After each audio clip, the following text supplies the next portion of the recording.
Ayan, sa wakas may nahuli din pang ulam yung asawa ko. Yan, may banak. Banak, banak. Yan ang banak. Sisigang. And may alimasag ako. Sariwa. Ayan o. Buhay pa yan. Alimasag. And then, ito yung isda na karpit. Yan yung sapsap. Sapsap yan. And, yan, may mga sapsap na malaway. May kabalyas. Ito yung isda na lumahan. Ayan. And ito yung malakapas. Iba-ibang lahi itong isda ha. Tapos ito naman yung sapsap na malaway. Masarap yan, kamatisan. Ayan o. Ayan. Tapos may isa doon na maliit na talangka.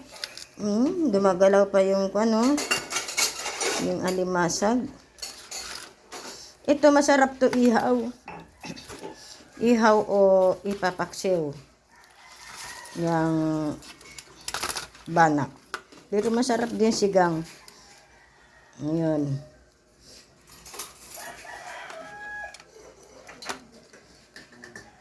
Masarap talaga yan. Ilang piraso lang. Pero okay na, may pang-ulam na. Ayan.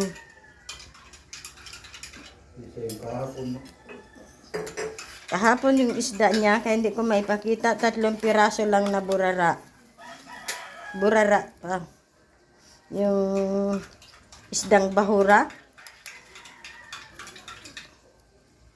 Ito, may pang-ulam na kami. Sariwa. O, nangingindat yung mata, o. Diba? Sariwa, pati mata. Ayun. Walang kakwangkwan. Diba? Namaya, maluluto, isisigaw ko yan. Lagyan ko ng dekado.